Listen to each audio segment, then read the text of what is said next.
All right, very good morning, everyone. I hope you're all excited to learn about proteomics.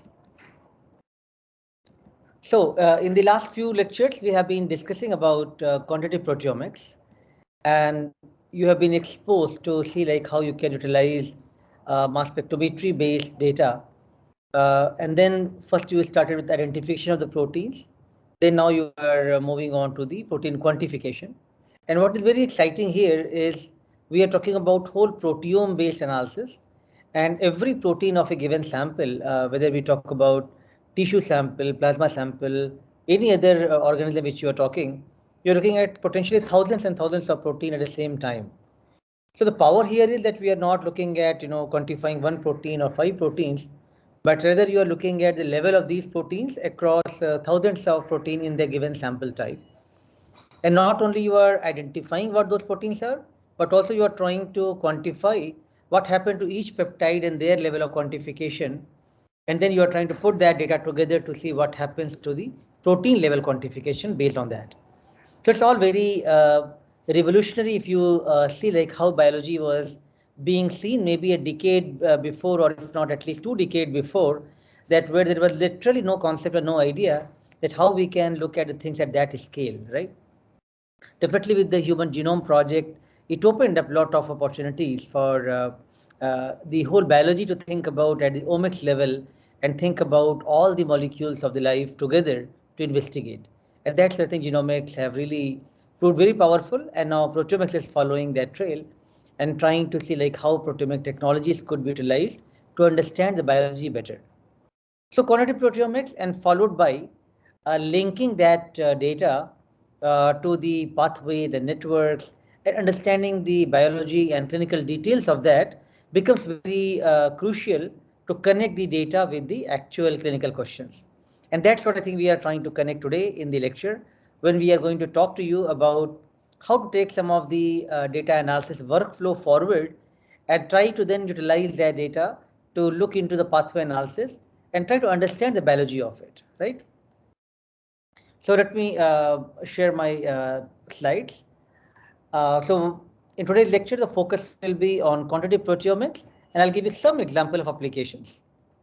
So just the outline of lecture. I'll give you again some brief recap of the previous lectures. Focus will be more on the quantitative proteomics based application. And we'll continue on some key concept of the secondary data analysis. When you are doing metaboanalyst or you are doing Perseus analysis, a few things were important over there. For example, in mass spec, you don't see all the time every data present, and that is known as the missing data, or the missing value imputation, which you want to do for analysis. How crucial that concept is, I think some of these things can be discussed.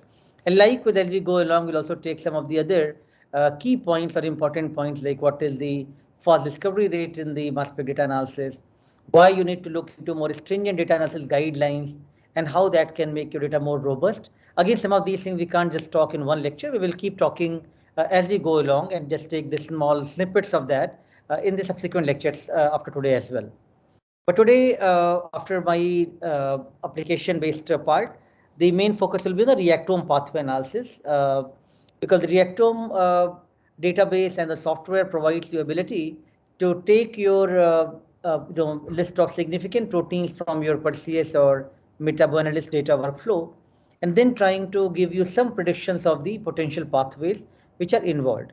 And that becomes makes your all the abstract data to start feeling it like biology and visual sense of that data very beautifully.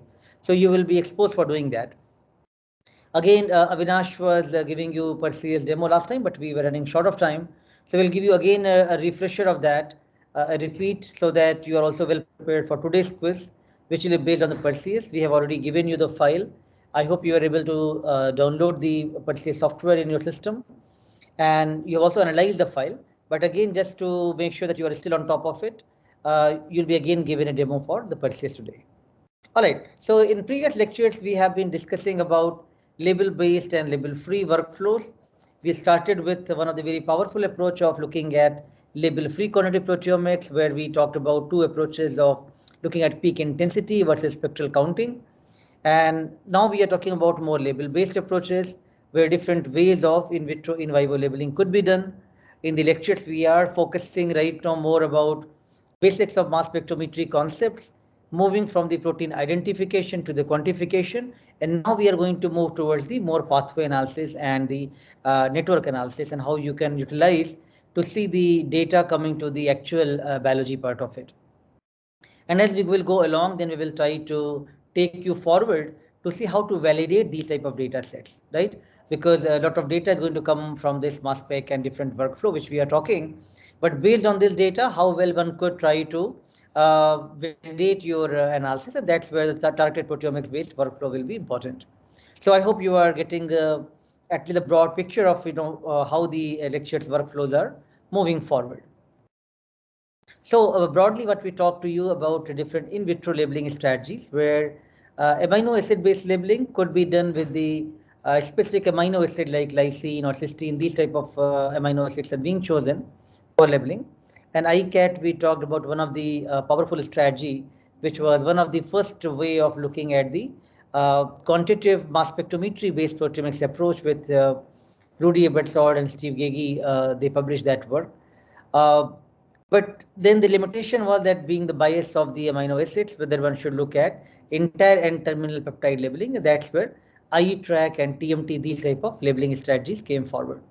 In ICAT, I talked to you about heavy and light ICAT tags, which are going to bind to your specific amino acid like lysine or cysteine, and then they are going to once you have enriched the population with the binding, then you are going to pass it through the column with the streptavidin. The tag contains biotin, it is going to bind to that. So only labeled population could be enriched and further analyze in the mass spec and look at the shift in the with the hydrogen and deuterium for each peptide. We talked to you about IE-TRAC, which was the isobaric tagging for relative and absolute quantification. Here idea is that more than ICAT, you can do much more multiplexing. You are not looking at amino acid labeling, you are looking at N-terminal peptide sequencing. So it's a very generic approach. You can take 4 samples or 8 samples for IE-TRAC, and after each sample is prepared separately, digested with enzyme like trypsin, then you are going to label them with IE-TRAC labels. IE-TRAC labels are having reporter groups as well as the balanced region, so that overall you get 145 Dalton mass, which is going to be isobaric in nature. You are not changing overall mass on each of the 4 conditions. And these reporter ions, 114 to 117 for the 4-plex, is what, when you do the MSMS fragmentation, will be seen at the MSMS level, and that data could be used for the quantification.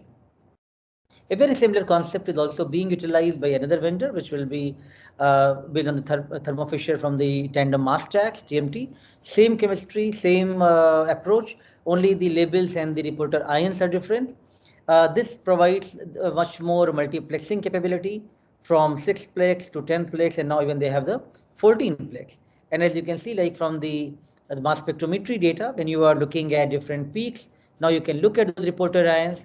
And if you have labeled your 10 conditions in one experiment or 6 conditions in one experiment, you can look at their quantification level for each peptide, what happens to that peptide across all my 6 conditions or 10 conditions or now even 14 conditions. Think about how powerful these approaches are and can give you so much valuable data in a very short time, right? All right, so I hope you're all excited to learn more and more about quantitative proteomics and how proteomics is very new, but is still started proving its potential and giving such useful applications. So now what we would like in the course as we go along, to give you an ability to see like how you can take any raw data set of proteomics, any mass spec data or any other data set, and can you analyze that data yourself? Can you take that data from the raw analysis, moving for the secondary data analysis, going to the pathways analysis, and trying to understand the biology of it, right? So just think about that now you are going to be given a proteomics problem, and you are going to try to understand that problem independently yourself. And that's what we are going to see in the project, which we will be giving you as we finish the theoretical aspect of the course. So main thing is, once we get the data, how to make sense of the data and how to utilize different resources available. And in the course, we are mainly focusing on some of the open access software and resources which all of you can use. Otherwise, there are many good commercial softwares also available, but we are primarily focusing on commonly used and heavily used good open access softwares. So to give you one illustration of how quantitative proteomics can be done, I thought to give you some flavor of our recent work on COVID-19 and how we utilized the quantitative proteomics approaches in a very short time to try to understand this problem. As you can understand that COVID-19 is a problem which we did not have time enough to try very new things or coming with a new type of workflows. We have to adapt the technologies and quickly try to understand this problem, right? So in general, what we have seen like in the COVID-19 time, that different type of omic technologies have really contributed immensely to really understand about this disease, and that's have really helped a lot from developing different type of tests and therapeutics. For instance, like if the next generation sequencing was not done, genome sequencing was not done for this virus, we did not have an idea for the spike proteins and looking at those specific gene sequences. RT-PCR tests were developed based on that. Cryo-electron microscopy was done. We now knew more about the structure of the proteins. Different type of mass spec, microarrays, therapeutic studies on vaccines, and network analysis. A lot of these things have given us very comprehensive understanding of virus. A lot of interactomics analysis gave possibilities of which of the possible proteins are interacting, whether we can utilize some of the known drugs for the drug repurposing aspect. All of that happened in a really unprecedented time because what was really important to see here that despite the huge problem and the pandemic, the scientific community have contributed immensely in a very short time, utilizing different type of technologies and workflows to address this problem. Of course, it has been a very challenging problem, but think about the magnitude of the problem, what could have been if we did not have these understanding and these scientific power and potential to understand this problem in such a short time. So we thought, can we take a nasopharyngeal swab sample and analyze that sample using mass spectrometry? So now you are aware of mass spectrometer, and any sample which is you will be given in your in your research whenever you do the activities, you will find that every sample brings in some very unique type of challenges. Every sample is very different. Like plasma sample is different than tissue, cerebrospinal fluid sample is different than saliva, swab is different than any other sample type. So every sample brings its own unique level of some bias, some contamination, certain abundant protein, many things which are challenging. And we have literally sometimes no idea for what challenges are going to be posed from that given sample type. So when we started in the last summer during the pandemic time, some research on COVID-19, the first interesting observation we had in mind that since the all our collaborating hospitals in Mumbai, which are working with Kasturba Hospital, KEM Hospital, even Jaslok Hospital, what sample they're getting is a swab sample from the patient because that is being tested routinely with the real-time PCR for seeing a patient is positive or negative. So can we utilize that sample, leftover sample, whatever is not being used after the RT-PCR, and see can we detect these virus from the mass spectrometry-based analysis? Also, like once we are doing this type of work, can we see, because we are talking about respiratory specimen like human, you're taking from the human sample, so this should have a lot of host protein as well. Can we look at even the host proteins? What is, because virus is infecting, starting infection from there, entry point from there. So can we look at both virus and also the human protein? And think about, if you want to make it a little bit more complicated but also interesting, think about the ecosystem, because in that ecosystem you also have other pathogens, right? Recently you've heard about some of the fungal infections, some of the bacterial infection, some co-infections are happening as well. So possibilities are in the nasal sample, whether we have viral samples, viral SARS-CoV-2, whether we should definitely have human proteins and peptides. We may also have many other peptide and proteins coming from bacteria or other type of pathogens. Think about one sample, but can have so much type of wealth of information which one could try to address and understand that. But again, the sample was very new. We have never worked on the nasopharyngeal swab sample. We have no idea how to do proteomics on this sample, and all is happening at the time of lockdown. Intense safety security protocols being followed, very limited staff, manpower available, and everything has to be done in a very short time. So first of all, we had to work with the SOPs which can be safe to work with, because we cannot just take any patient swab sample, bring to the lab and do proteomics on that, which is unlike other patient sample which we work on when we work on the cancer project or other type of diseases. those samples are not infected in nature. So we, of course, we do take biosafety protocol precautions, but not like this kind of infectious nature. So this was very challenging project to start with, because you have to work on the unknown samples and also follow all the safety guidelines, how to do good protein extraction, but while killing the virus, and only after that. So many of these things were followed. Of course, then we thought about to look into the unknown territories of the sample and try to first do deep proteome profile, look at what are all peptides present in the respiratory specimen coming from the nasopharyngeal swab sample, and whether that we can actually find out some of the viral peptides, because chances are very less, because we are looking at very abundant human proteins which will be coming from the nasal route, and then whether we should be able to come up with some sort of specific peptide-based test. So with these objectives in mind, as I mentioned, the samples are coming to the hospitals are the nasopharyngeal swab sample being tested for the real-time PCR analysis. What we have information about some of the clinical background of these patients, and also the CT value which we get from the from the clinicians and the technicians over there, that the RT-PCR negative or positive, and what is the CT value. Sometimes it's 16 or 18 or 20 CT value, sometimes it's 32, 34. That gives you some indication about viral load, because if you have the lower the CT value, let's say 16 or 18, that range, then that is very high viral load is there, because you can pick up the virus mRNA with the less cycles. And if the it requires much more amplification, 32, 34 cycle, it means probably there is less infection, but still one could detect the virus. So these kind of data we had from those samples. And then we tried, first of all, because the sample has to be viral inactivated, so we did heat treatment of the samples in the hospital. Some of our trained staff went over there to work in the BSL2, BSL3 labs, and then did the these the VTM, viral transport medium, where the swab is being collected. Those samples were precipitated with different type of organic solvents. So because we knew that there is a lot of interference going to come from the VTM itself, and we had no idea how to prepare the samples, we just tried different ways of extraction methods. So all of this actually then led us to get some protein digest.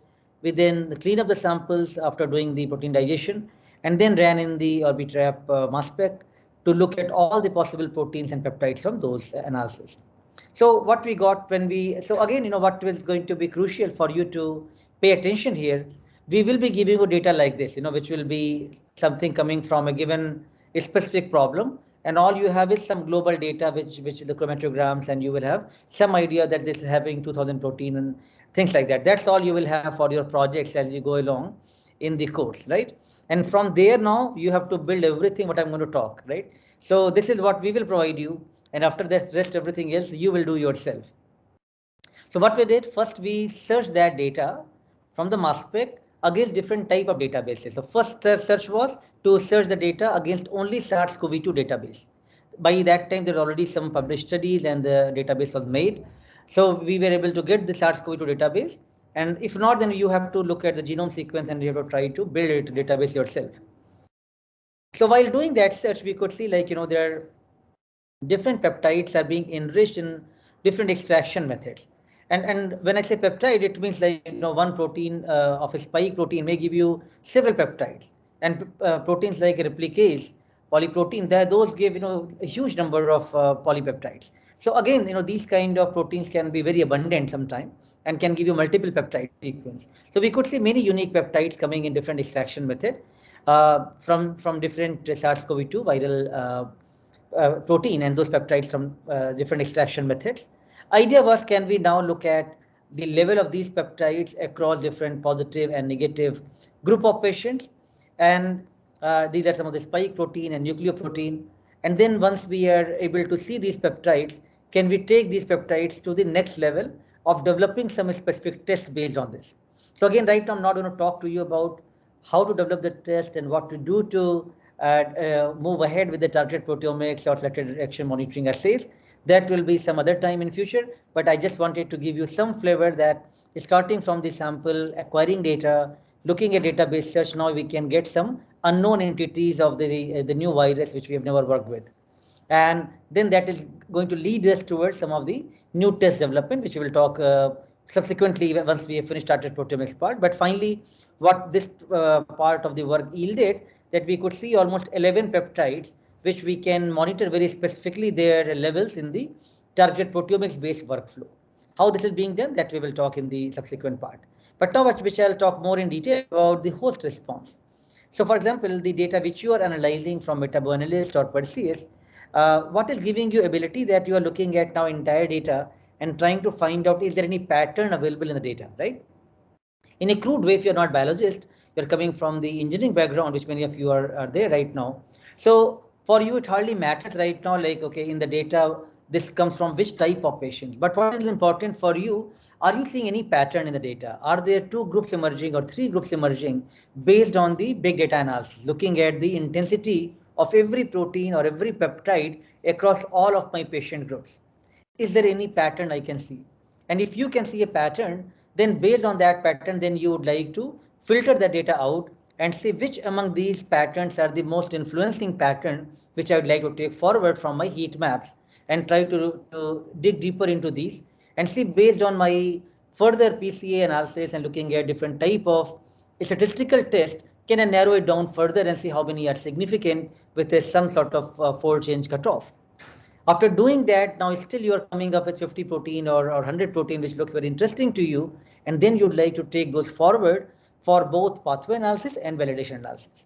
So this is what one would do in terms of looking at the, how the projects can be taken forward. So in this case, we had now plasma samples and the nasopharyngeal swab sample of the patients. As I talked to you about the workflow, now what we are going to do from that data, which we have already acquired, we will just change the database. Now we will work on the human database. In any type of experiments, whenever you do biochemistry, you have to make sure that you are following the proper quality control checks in place. Proteomics or genomics does not mean like you are doing things in high throughput. So you should not pay attention to the basics and to the quality control check. That's very important. Otherwise, your data will not have any valuable meaning to that. So throughout the experiments, we have been running the QC pool. QC pool could be any of the known sample which you have prepared in abundance. And then you are running after every 4 or 5 patient samples, you run the one QC pool. Because think about, a typical mass spec experiment, which we have been talking, when you have every sample runs, let's say 2 or 3 hours, followed by a blank for another 2 hours.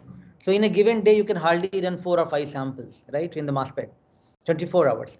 And then you are going to run one QC pool after every 4 or 5 samples. So in this way, when you are even doing a small pilot project of 50 patients, you are going to utilize the instrument for at least a week time. And during that week time, whether the instrument performance and the sensitivity, the intensity values, they're all good. To ascertain that, that's where you need different type of quality control metrics, and the QC pool can be one very good way of looking at how your data is coming on different days and is it reproducible or not.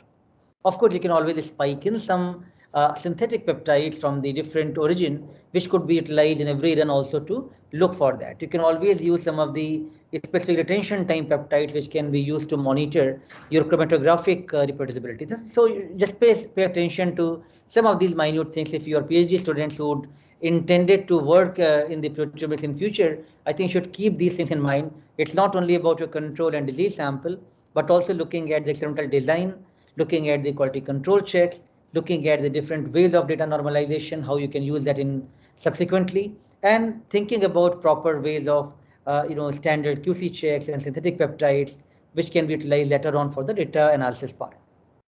So now something like what you have done yourself now in the MetaboAnalyst and Perseus, this is what we do as well. So from the same data now we wanted to look at, we had different group of patients. Patients are positive COVID, patients are true negative, and some patients were recovered. So we got 3 different group of patients.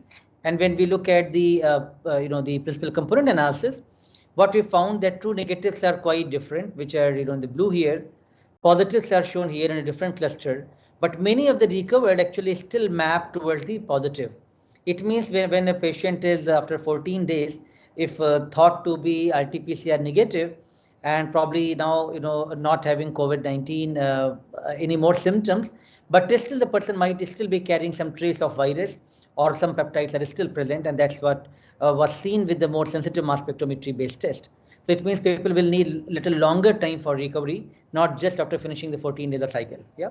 So some of these things were interesting, which led us also to think about, can we now investigate the mild group of patient with this severe group of patient, and we try to look at what are the proteins which are getting mainly changing from the swab sample in the non-severe and severe group of patients.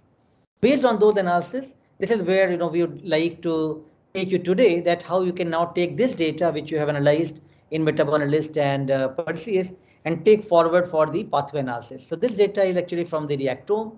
We did this analysis from the MetaboAnalyst data set, and then we found that neutrophil degranulation pathway, different translation machinery, oxidative stress, some of these were very crucial components which were changing from the mild to the severe group of COVID-19 patients. And again, you can see how user-friendly these softwares are. From the once you generate good mass spec data, everything you can move very fast about linking your data to the biology, what could be happening in these patients.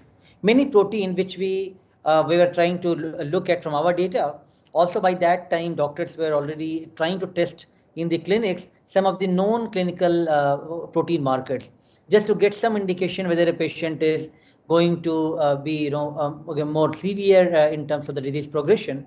So we looked at lactate dehydrogenase, we look at STAT protein, which will be toward the D-dimer test, hemoglobin, and some of these also were quite different in the negative and positive group of patients. So based on some of this work, and of course then we developed some tests based on this, which we will talk subsequently, this led us to some understanding of how the swab samples of the patients of COVID-19 can be a very good resource to identify the viruses using peptide-based test, as well as looking at the host response from the mass spectrometry-based analysis. But when the patient is actually being admitted to the hospitals, the swab sample only collected once, right, in the beginning, to test out whether somebody is RT-PCR negative or positive. And if patient is positive and having some other complications, being enrolled in the hospital, then now you are going for that 14 days treatment. And during that process, many people, they recover.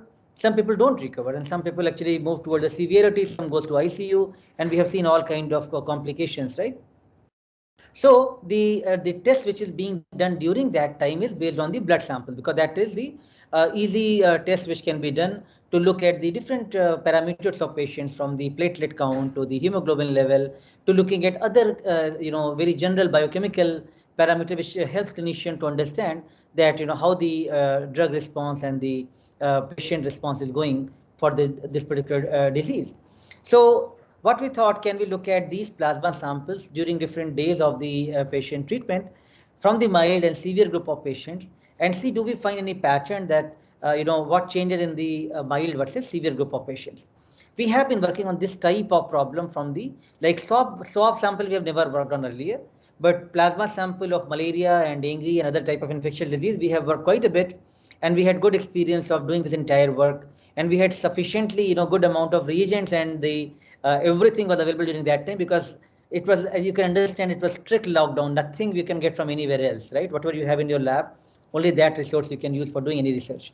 So fortunately, we had a very costly reagents, but a sufficient amount of things were available to do this study of almost 200 patients, which we were looking into the big cohort. And now idea was, can we look at mild patient and severe group of patient and try to look at their plasma samples and see, are we finding any cues, any kind of clues that what is changing from the mild to severe group of patient, because that is a very important switch, whether a patient really requires much better therapeutic interventions, or whether patient could be discharged and can go to the normal recovery. So in this case, we depleted the plasma samples. Depletion means you are looking at removing the highly abundant peptides and protein coming from the albumin, immunoglobulin, those kind of abundant proteins in the serum of plasma. Remove those, get the protein extracted, digest the peptides, and run those in the mass spec and generate the spectra. Now, in this case, we are only looking at the human host response. Unlike the swab sample, when you have everything, the pathogen side from the other co-infection. By the way, the co-infection part I have not talked today. I will, if required, if some time is there, metaproteomics we can talk at the end, when you can see how to integrate different type of data set. But that's another interesting thing which is currently still going on in our lab of the COVID-19 research, how to take that data and use different databases and try to search for different aspects of the co-infections as well. Okay, so this data then we took from the, again, MetaboAnalyst, which you have done already. We try to look for specific peptide responses. We try to look at pathway, the network analysis, and trying to make some sense of the data. In this case, the patient cohorts are, which is of major interest in the severe and non-severe group of patients. What we are analyzing is the plasma proteome of these each patient. When I say proteome, it means almost 400 to 500 proteins from plasma, which we can easily and reliably measure in every patient samples. Of course, numbers will be much higher in the plasma of the overall proteins, but you have to really do a lot of fractionation and an extensive depletion if you want to really reach 2000 plus numbers in the plasma samples. But in general, in a typical mass spec experiment, we can get 4 to 500 numbers easily. So now we are looking at what happens to these 400 or 500 proteins, every single patient of non-severe and severe group, right? And then after doing a lot of analysis, we could see a set of protein like angiotensinogen, ApoB protein, different serpin proteins, SNA protein, which are showing there is some changes happening from the two cohorts of non-severe and severe group. But still, which you have seen in the metaboanalyst, that you have VIP score, you can get still a sufficient number of top 25 proteins or more number of proteins. Based on these, can we now still narrow down some of the targets and see which among these can be most important and most influencing proteins which can be taken forward for the further validation and further test development. And that's where some of the machine learning approaches comes into the play. And we did narrow down few of the proteins like apolipo-B, FGG, and few other proteins which were used further for testing and thinking about clinical translation aspect of the project. But what actually it brings this kind of projects for a clinician or biologist is also the very wealth of data and information to understand what is happening in these individuals.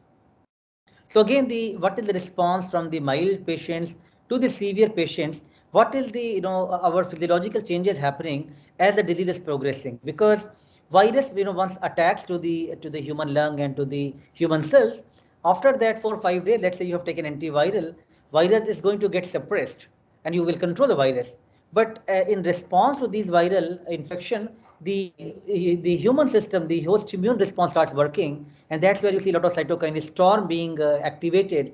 A lot of now infiltration of many of these cytokine, different interleukins, TNF proteins, all of those starts playing the role, and now you see so much changes happening in the patient's physiology.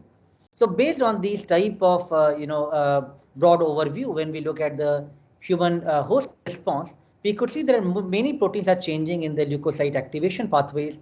Some proteins are linked to the platelet activation and complement activation pathways. And some of these are very interesting observation, which I'm not going to talk in terms of the biology part of it. Of course, we have published some of this work, which I can share with you in the handouts.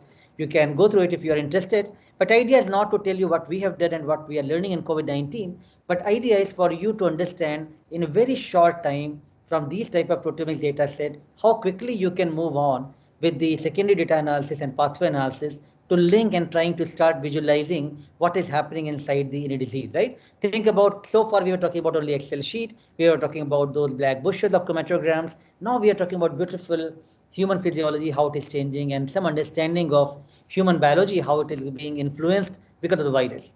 And based on this work, we developed some tests, we understood some disease biology of it. Again, some of the papers are published, which I can share with you. So far, just to summarize where we are in the course, we are talking to you about different ways of in vitro quantitative proteomics methods like ICAT, iTrack, TMT. Some of these are still the buzzwords of the field. If you can do iTrack or TMT labeling, if you can do label-free quantification, you are good in business to work in anywhere in the world, because these are the cutting-edge technologies which everybody is using. And anything which you can do reliably, reproducibly on this, you have a paper already publication which can move on in your career.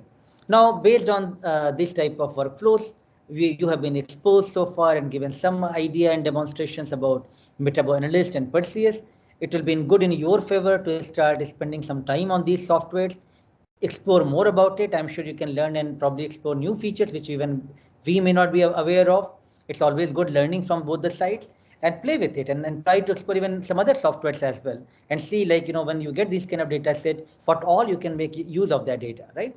And in the process, I try to give you some illustrations so that you understand why we are talking about these tools and these kind of softwares and workflows, because we want to see how proteomics can give you some illustration of biology, how it can address some of the very crucial, challenging clinical questions. And I gave you one study of COVID-19.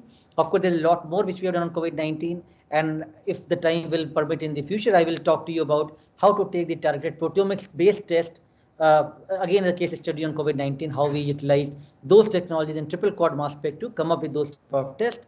How then one could try to look at the pathways and these type of targets and come up with a drug repurposing approaches. And again, a lot to be learned in a very short time because of availability of these data sets and these softwares. So today we are also going to now connect you with your secondary data, how you can take forward with the pathway analysis, and that is going to give you much more powerful illustration about disease biology and clinical interpretation of the data set.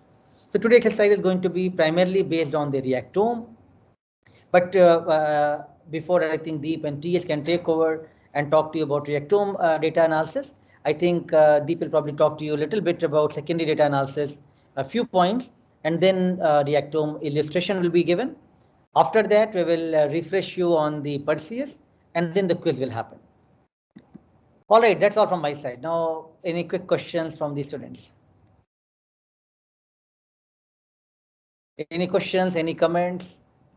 I hope you're feeling excited about what you are learning, what you are being taught, and how you can see the research can move so fast with these technologies that in a very strict time with the strict regulations also you can generate so much data and try to understand some very unknown territories, unknown pathogens, unknown disease in a rather very short time, right?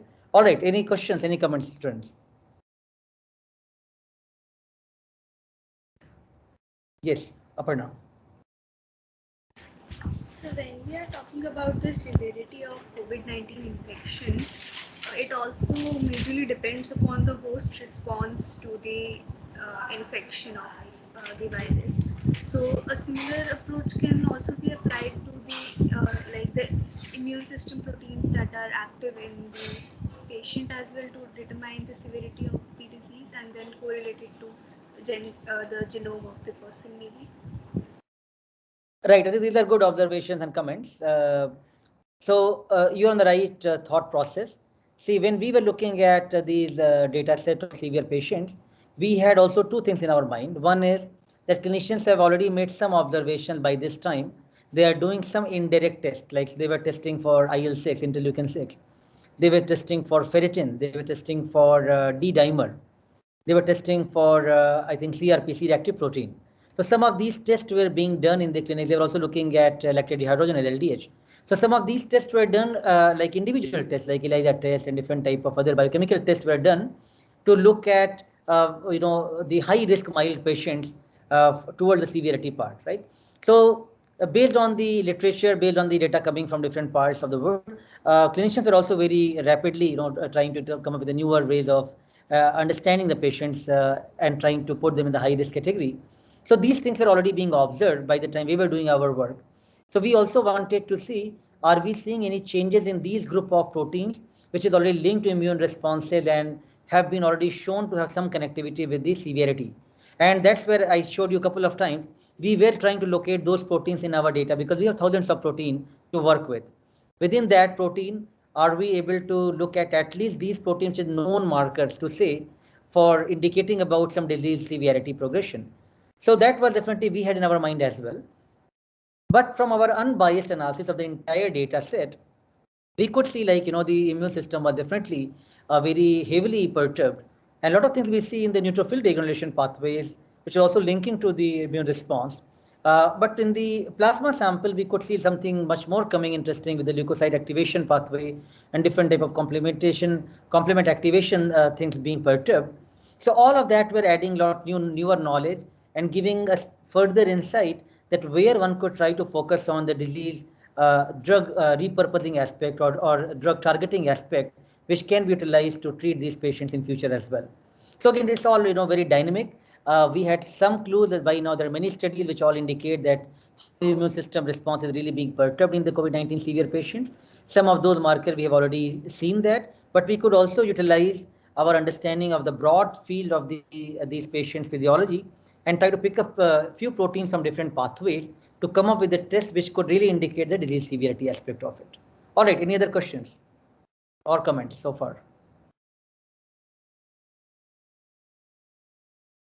I hope you are able to keep up the pace of the lectures, which we are not giving you a lot because I hope you understand that we are trying to keep it within the class time and within the limitations of our virtual interactions, what we have.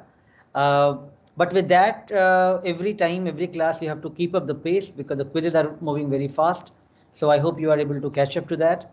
What we will do now, like last time, you had got some time at least to go through Perseus, and you'll be again given some demo to revise that, and then questions will be asked today based on that. And likewise, Reactome, we are going to give you demo today, but the quiz based on that will be in the following class. So I think in that way you have a little bit breathing time, and if in case you are losing your internet connectivity or something today in between, you will have my lecture to also follow and some time to practice those things at your other time as well. So this is where now we will be not doing the quiz from the same lecture on same day, but in the following lecture that will happen in the subsequent classes.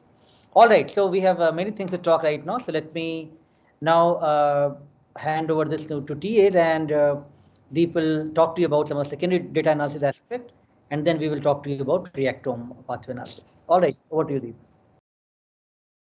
So hope my voice is audible. Yes.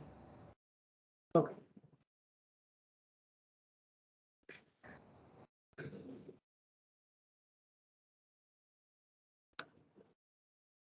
Okay, so good morning all. So while going through the different steps of the data analysis, which you have learned in the meta-analyst and Perseus, today Avinash will give you more idea on Perseus. So there are many concepts in the data analysis which we feel that you guys should know in depth. So for that, we will start discussing about some of the concepts every day. So for example, today we have come up with the one of the important concept, and from where the data analysis actually starts and which comes under the pre-processing of the data is the missing value filtration and estimation. So the term missing value imputation actually means the substituting the missing value with some other value. And here the terms come the filtration and estimation. So you have already understood in the meta analysis that filtration means that we are filtering some of the missing value based on the threshold we are giving. And estimation is estimating with the help of, for example, you have used KNN algorithm, right? So we will go deep into this and we'll try to understand that how these things actually works. But before that, we will try to understand what kind of missing values are there. So according to the big data analysis or any kind of like missing value book, you will find there are three kind of missing values are there. So one is just a minute, let me take the laser pointer.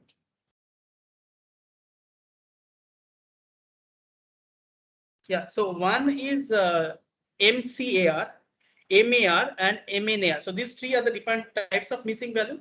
So MCAR is missing completely at random. So for example, this is for example, these are the 4 days, okay, and there are almost 6 employees present in our office, right? So, and over here, the major variable over here in this particular scenario is the weather. So over here, you can see a sunny day followed by a rainy day, sunny day, and rainy day. So, and for example, when you as a data analyst, you have given the set of the data of the absence and present, you find something like this, that these 2 employees were not available during these days. So you tried to understand this data, but you couldn't find any pattern, right? Because this particular employee is absent in a sunny day, but in the next sunny day, this particular employee came. And in the rainy day, this particular employee was absent, but in the next rainy day, this particular employee came. So that means this particular, missing value is not having any pattern. So this is what we know, what we call as a randomness in the missing value, and that is why this is the missing value is completely at random, and the variable whatever has been given to you are not responsible for this kind of missing value. So this kind of missing value is pretty normal, which we see in different kind of big data, and it can be taken forward and can be, either we can take these features out, or we can impute these features and we can move ahead. So this is something which don't have much hassle to understand, and it can be easily tackled. The next one is that missing at random. So missing at random means the same data set has been given to you for another week. And if you guys can see my screen, can you tell me if you are getting any pattern or not?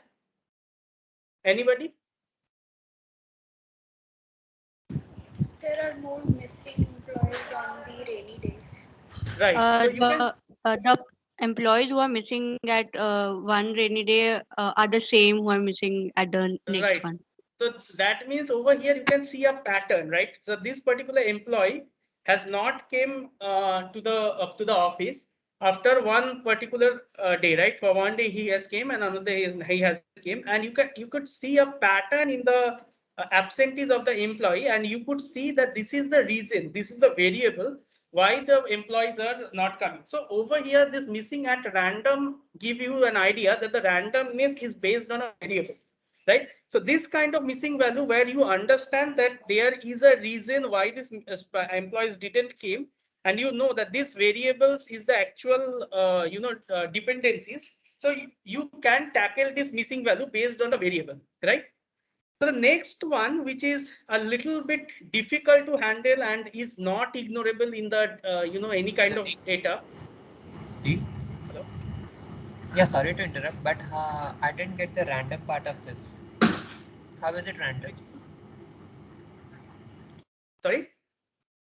So I didn't get the random part of this MAR. Okay. So how you is it you random? you are not getting random, right?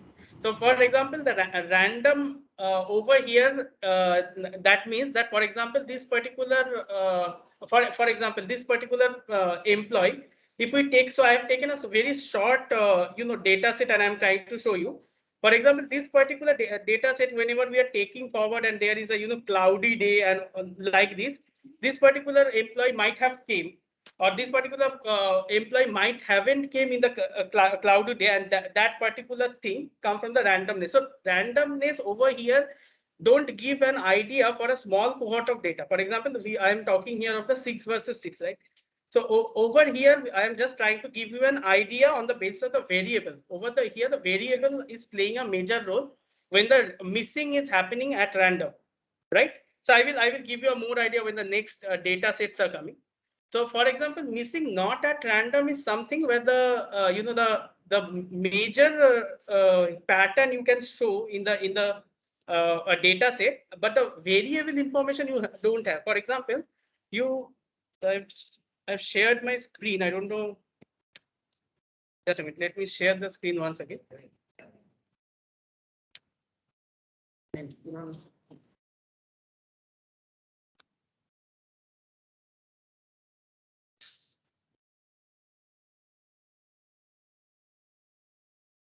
Okay, so over here you can see this is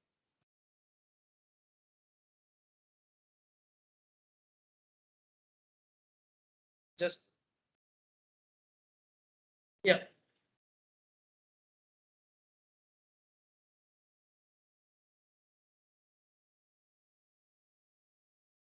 Yes, okay.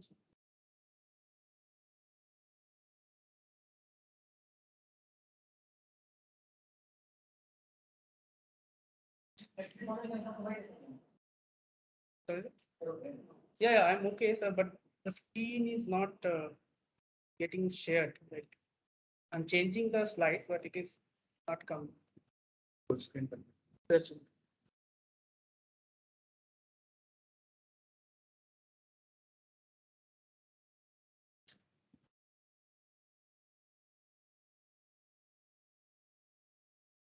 Right. So sorry for the interruption. So for this one, we're missing not at random, especially for in case of a data set, you will understand that over here you can see a pattern. That means there is no randomness in the data set. But why this particular pattern has came, you are not able to understand. So this could be a reason of the weather, but you don't have an idea of the weather. Like this could be a reason of some some road blockage, but you don't have an idea. So you could see a pattern, but you are not able to see any variable why this thing is happening. And for these particular cases, this kind of missing values are not ignorable, at least in the biological data set. The reason is that this could be the reason of biasness, which can very much affect the statistical test. So this is just an example, and where I'm trying to give you an understanding of these three types of missing value. So now let's try to see that, and I will give all this information even in terms of the proteomics data, where you can understand that why the missing at random, the randomness is there, and which the question one student just asked. right? So now the next question is that why missing values. Just a minute. I'm sharing the screen. It might taking some time. I don't know. Maybe due to the internet. Yeah. So the next thing is that why missing values come. So that is an important part, right? In at least I will now talk about mostly the mass spec and proteomics based data. So for example, you have taken a plant sample, you have taken out the protein, you have got the peptides, and then you have run it the mass spec and you got the spectrum, right? So for example, once the one particular peptide is getting fragmented, you are getting spectrum, next spectrum, right? So this is the one where the signal and the noise plays an important role. So this one, which you can see over here, is a signal, this one. However, this is the noise. So for example, if we need to, eliminate the signal and have to take, eliminate the noise and have to take the signal, then you need to put a threshold. So this particular threshold will give the value of the signals over here, but not the noise. But for example, if we think a little bit deeper, we will see that this particular noise, which we are considering as the noise, might have some low abundant peptides, right? And these low abundant peptides might have some of the peaks, which I have shown in red. These particular peaks, which are actually present in the noise. That means the noise and the signal ratios are almost same, or is not able to distinguish. So this kind of data, when further analyzed, this kind of peptides when further analyzed, is converted into the missing values, right? So now let's come back to our proteomics data, and we will try to see that how this proteomics data are actually looking. So for example, in kind of a proteomics data sets, or the in the kind of a mass spec generated data set, we generally don't see a pattern or differences between the missing at random and missing completely at random, because this is something where such a big data set is not able to understand that which is a missing at random and which is missing completely at random. So we can see a randomness in the missing value.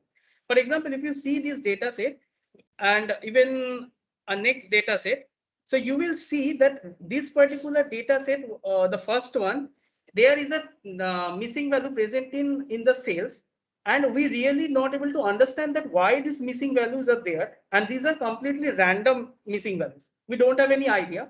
And as there is a lot of number of values are present, these kind of values can be further taken forward, can be imputed easily.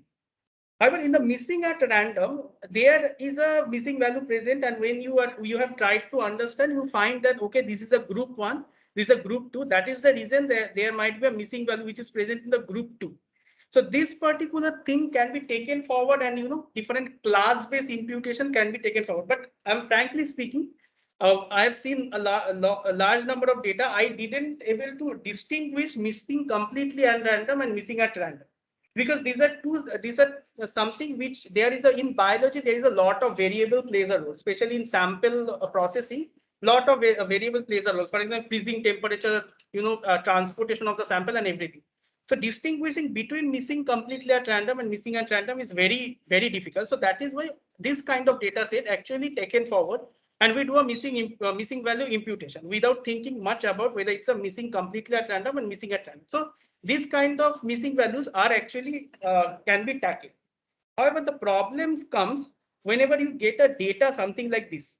I don't know if you guys can see the data set. You will see that if you compare these 6 data sets, somehow this particular data set is having some issue. And this is a real data set where what I am showing right now.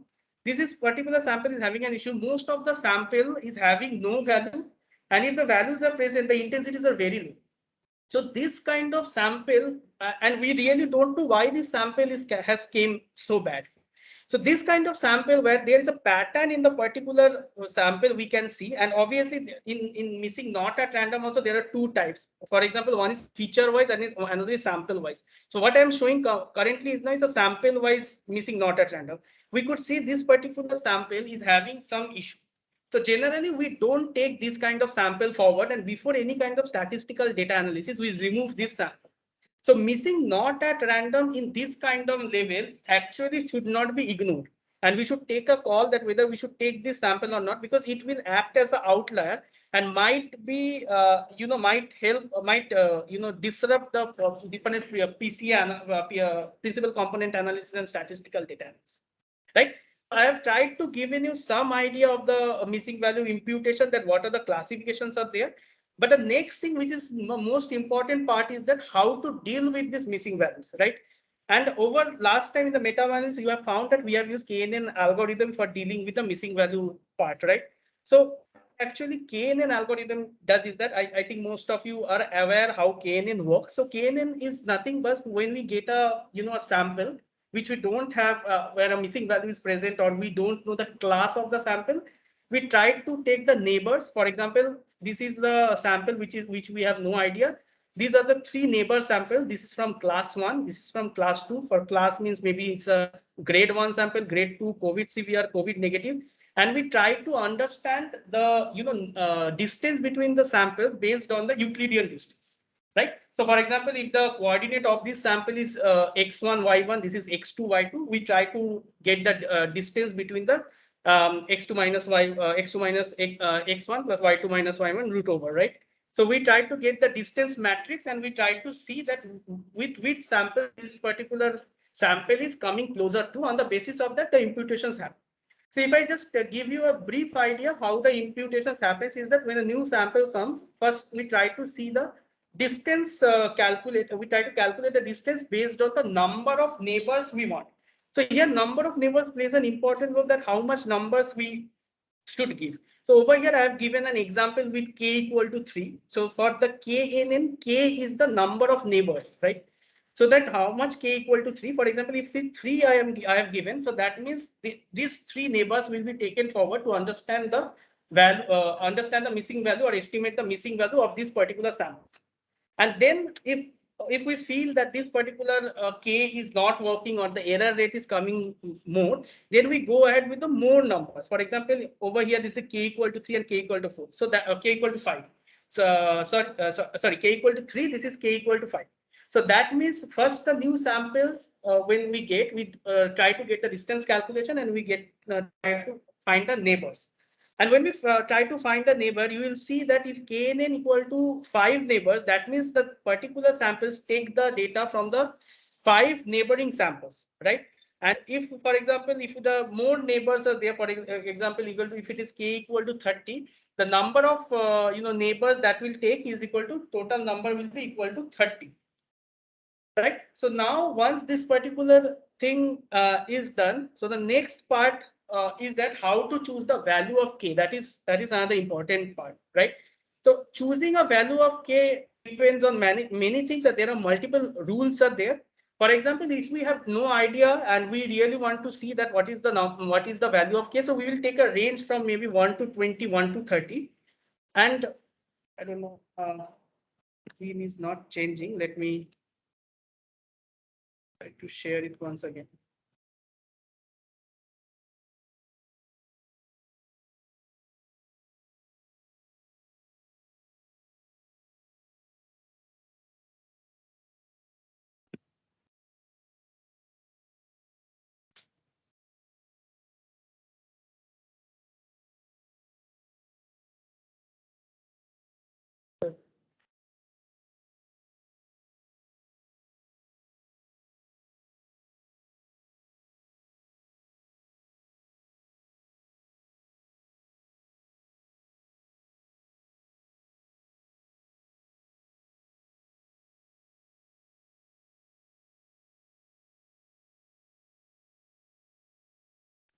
Yeah, so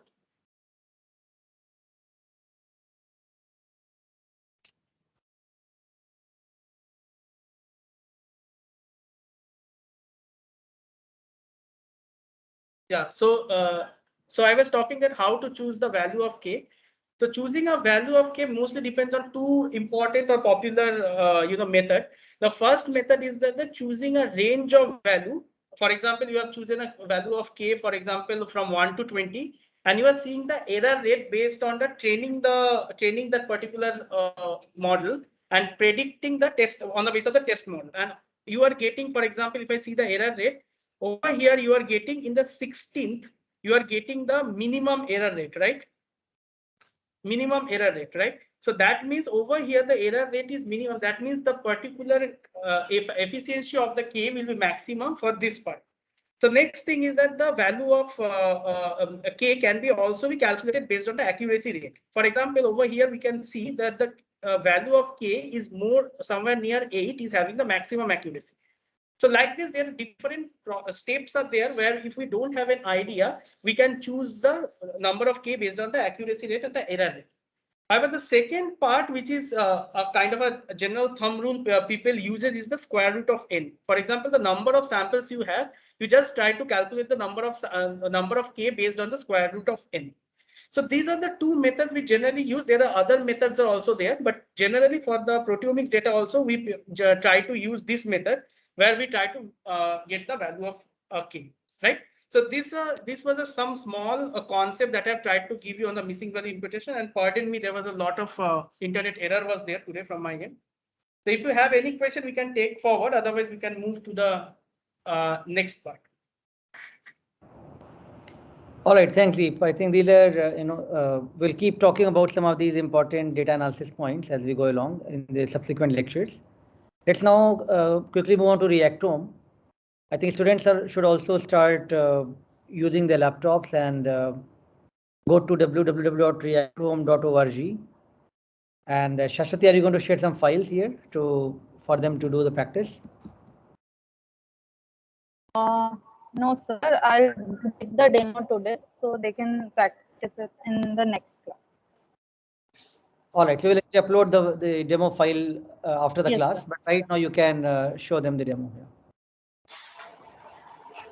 Yes, sir. So my screen is visible, right? So Reactome is an open online pathway database where we can visualize our data. So this is a peer-reviewed and curated pathway database where all the human pathway database are there mainly. So after the meta-analysis analysis, you got a number of proteins, right? The significantly differentially upregulated or downregulated protein. So what to do with that? Suppose you got 50 upregulated and 50 downregulated proteins. So what to do with those proteins next? So what we can do, we can group them. Like we can see these proteins are falling into which pathways, so that we can narrow down our targets. So this is a online database. You can go and check. So reactome.org. So we can click on pathway browsers. Just a second. Yeah. So here you can see this is a panel where we are showing for pathways for Homo sapiens. So here you can choose any kind of animal here present. So for now, I'll show you for the Homo sapiens. So this is the platform where you are showing all the pathways present in the humans. In the left hand side, you can see like the name of the pathways are given here. If I choose on one pathway, it is highlighted in this figure. Let's say autophagy. So it is highlighted here. Then this is two types of option are there present. You can see one is U, one is plus sign. So U, if you put cursor in U, it will show updated. That means the pathway is the data is updated recently, and the plus sign is showing for the disease. If you click on this disease part, let's see. So this plus sign is showing that this pathway is belonging to some kind of disease pathway. So here are some of the tabs. I'll explain one by one. So let's go to the Analyze tab. So here you can analyze your data that you got from the meta-analysis. So first, here also we have different tabs. First, it Analyze Gene List, where you can put your UniProt IDs or gene list. And next is different kind of analysis tab are there, but we will go one by one in next class. So first in this class, we'll go only for the gene list or the UniProt ID. So here you can upload your data by choosing choose file. We can upload .txt format. Otherwise, you simply paste your list of genes or proteins here. So you can give different kind of input lists like UniProt accession IDs or gene list or some small molecule like metabolite IDs or microarray data likewise. So for this class, we'll go with the Ma'am, example of Yeah, ma'am, actually your screen is not changing. I'm not able to follow the it's pointers. there only. It's there only. I'm not changing anything. Okay, okay, okay. It's on the UniProt ID only. Okay, so for No, this class, I well, can't see the Unicode ID part. okay, okay, I'll reshare just a second.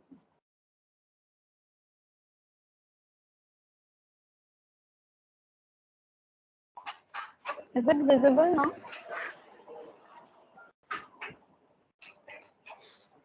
No, ma'am. Yes, it is visible. 5-1. It's visible. Yeah. So for this class, we'll go for the example that is given from the Reactome side. So I'll provide you with a list that you can use as an input list and do the analysis in your next class. So, okay. Then we'll click on continue. Here are two tabs. One is project to human. So we are mapping our protein with the human biological pathway. And then this one, this is the include interactor. What it will do, it will show the protein and the small molecule or the drugs that were interacting with our protein. That will also show up in the pathway. Okay, so we'll click on analyze. Yeah.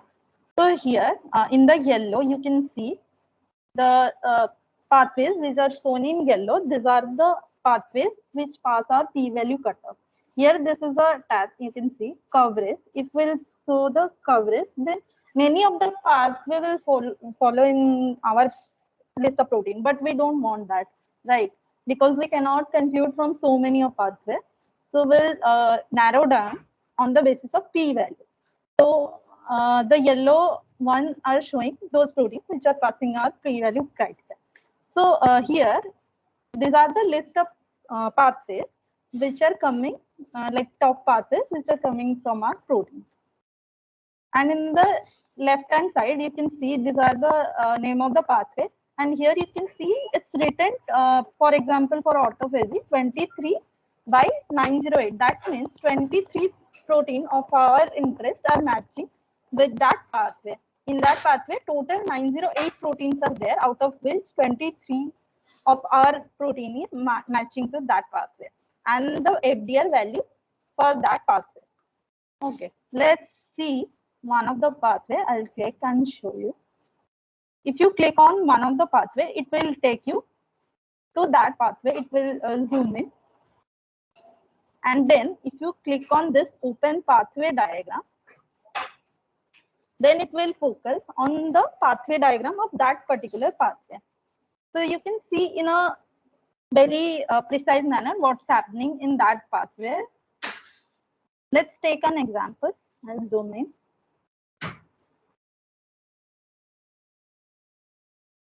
Okay. So here you can see PI3K mutant, it's showing in yellow. That means it's passing our p-value cutoff. So let's take an example here, PI3. Here you can see 32 is showing, right? Some yellow in 32. That means 32 interactors are other protein that are interacting with our interest of protein. So this is 32 protein. Okay. You can go in the right hand side. Here you can change your color, the pathway color of your interest. Let's see, I'm changing the interactor color and the diagram. And next thing, what you can do here in the PI3, there is a small triangle button you can see. So if you click on this, then it will show the molecule, like the PI molecule that I'm clicking on. Then if you click on pathway, then it will show to which of the pathway PI is interacting, the list of all the pathways. Then if you click on interactor, then it will give the list of interactors that is interacting with this particular protein of yours. Okay, I'll close this.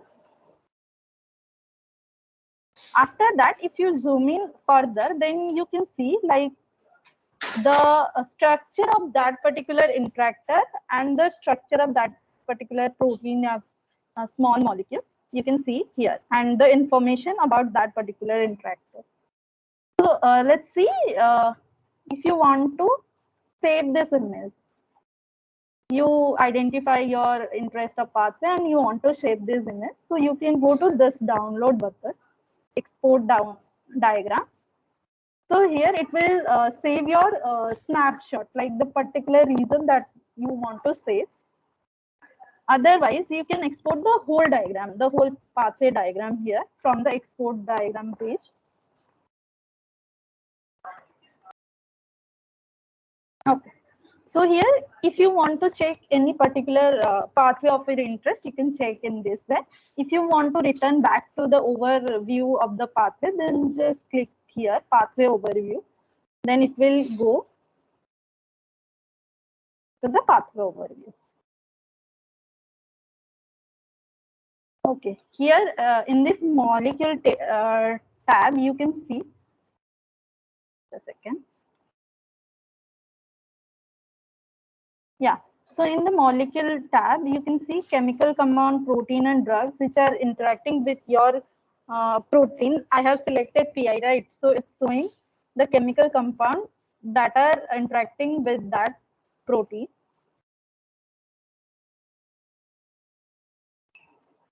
Let's say we want to download our data. So here, this is the result tab. Then like the protein IDs which are not found in our data, like this protein, we have given the input list of this protein, but these proteins are not matching to any kind of pathway. So this is the list of those entities. Then we can go to download here. Then different kind of format are available that you can download. First one is the .csv. So you can click just on this .csv. So your result will be like downloaded as a form, tabular form. So there you can see all the names and p-values of the pathway. I'll show. Then there is a JSON format where you can download the JSON format and you can visualize in the Metascape. And another is the PDF format. You can just click on the PDF format and you will get the PDF of the whole analysis that you did. Just a second, I'll show the PDF.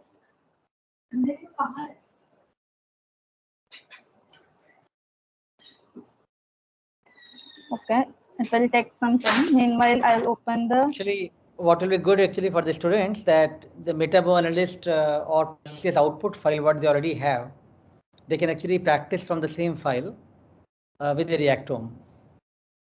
Okay, you can take your significant yeah. protein list and do the same thing what Shashwati is showing right now. Yeah, so this is the PDF that we got. So it will show. So this is the most significant pathway. It will show the top 25 most significant pathway with their p-value. So you can get their list. If you want to see one of the pathway that is your interest, just click on that pathway. It will take you to that particular pathway, and here you can find which type of disease this pathway is following and the description about that pathway. And following that, you can see like which of the entities are matching to that particular pathway. This is the protein list that you have given. This is matching to that particular pathway. And here is the interactor.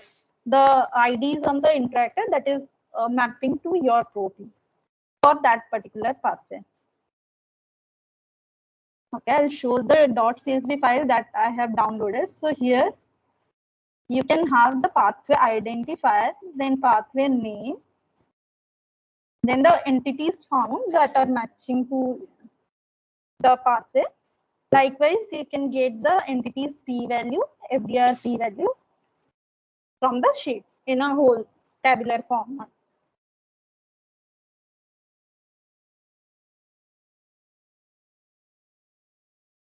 So here, not only the network, you can see actually the sub-network also. You can if you click on this plus sign, it will show the different subnetwork of that particular pathway, and you can go deeper and you can analyze that also. So this is all from the Reactome. So thank you, everyone. Right, so the reactome is very straightforward. All you need is, the list of protein from your significance data, which you have done so far, and paste that list there or upload that list there and try to look at the possible pathways. Then you have to look at the rank of the pathways and see which of your proteins are mapping to which pathways. It is also very much possible that some biological pathways are being shared, so some of the proteins will be in more than one pathways. And as I said, this is one of the steps now moving forward from your static data to make it look more dynamic and connecting with the disease biology part of it. All right, so we'll give you some file to practice, and that will be linked to the next quiz as well. But you already have some data file for metabolist and Perseus. Whatever proteins are coming significant, you can actually paste those and you can practice that yourself even now. But given the short time which we have right now, I think again, Avinash, you have to be again quick on the Perseus, but give them the refresher again on that, and then we have the quiz. Yeah, sure. Okay. So I hope I'm audible and my screen is visible.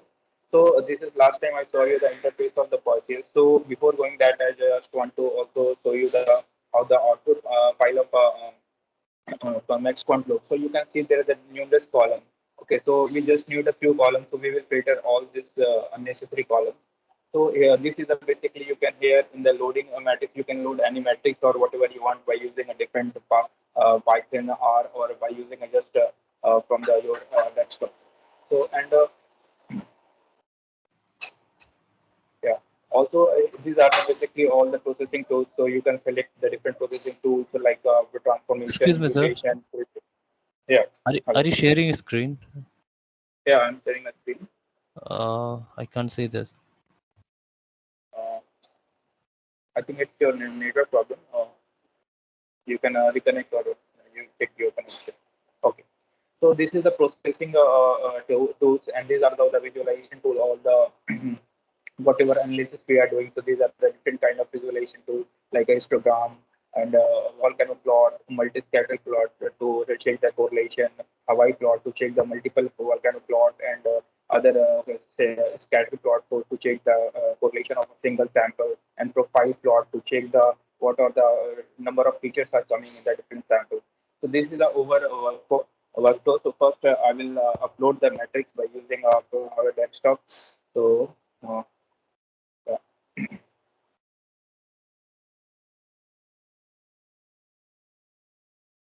Okay, so uh, yeah. So now you can see that all the columns which are presenting that text file, so all will come here. So here you can see that there are different boxes are coming. So one is the main column. So in main, basically we select the LFQ intensity which is used for the analysis. And numerical column, you will find that different column will be present. So we will remove the unnecessary file which is not required for the analysis. So you can just simply select those which are not required, and you can remove those sequences or those columns. So here I'm just removing this. These are not necessary for analysis, so I'm just removing those parts and those columns.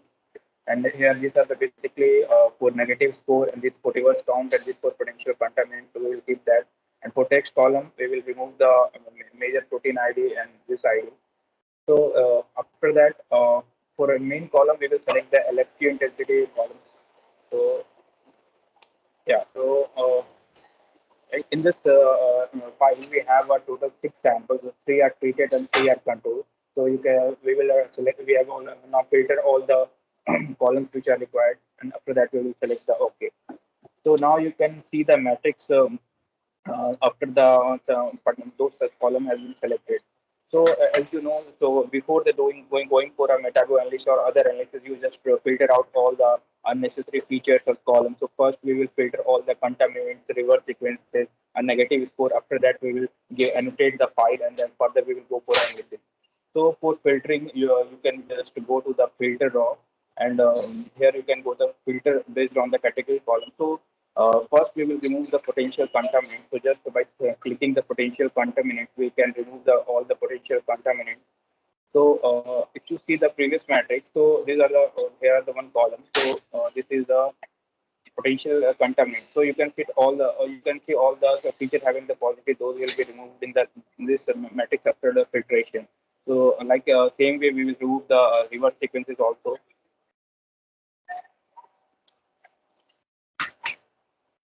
And then we will remove all the negative scores. Yeah.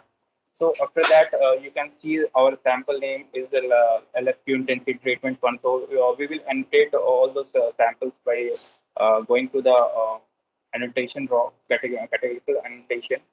Here are the different way to annotate your column. So you can just select the create from experimental name. If you want to edit the individual name, column, so you can do that also.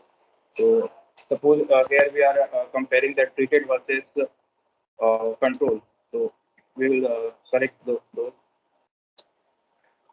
And the pattern of those is LFQ intensity 0, 1, 3. So like that we will select those. So now you can see that there's one column, one row is added with the treatment, control, and all this group. Okay. After that, we will go for a transformation. So we need to transform this data for the further analysis. So this is the initial filtering process. So we will transform all the data. Yeah. So after transformation, you can see that those columns having some having any or which is blank. Those are changed by the n. Okay. So now after that, here we will check what are the quality of our data. So for that, we can check the correlation plot or the multi-scatter plot for the correlation, and also we can check the scatter plot.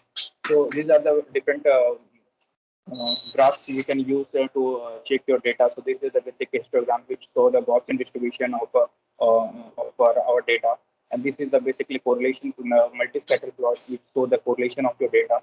So here you can select the correlation and check the individual sample correlation to the each sample. And yeah, this profile plot basically show the distribution and what are their distribution present in the overall sample.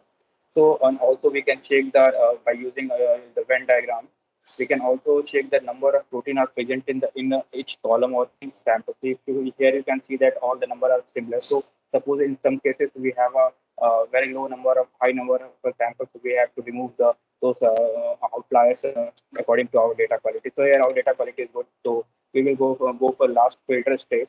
So that is basically filter. So now this will be a removal of all the missing values. So here you can see that in our samples we have a three groups, right? Three from the treatment and three from the control. So that we will select the only two columns, those two columns which have a value, and in the each group. So here you can see that here it will select only those features, so those proteins which have at least two values. So okay, then we will click the two. So here you can see that so in the each group at least the two values present. So those the feature has been selected.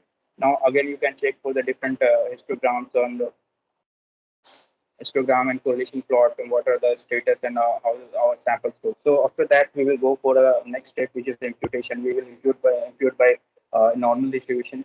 So but you can check, you can keep all the parameters as a default. So basically here is select the any random number from the normal distribution and impute those values in the missing feature. So after that, you can check how after the missing imputation, there's a lot of data variability is present. So you can check the histogram and the profile plot how it looks. So plot look okay for this samples, and also you can check the box plot. So you can see that the median of the box plot is not properly aligned. So for we have to go for the normalization. So here basically we go. There are multiple methods of normalization is here present. So most oftenly we use the substrate by median. So we will collect the substrate and just go to the column. And by using it, also you can choose a different way. So we will go with the median only.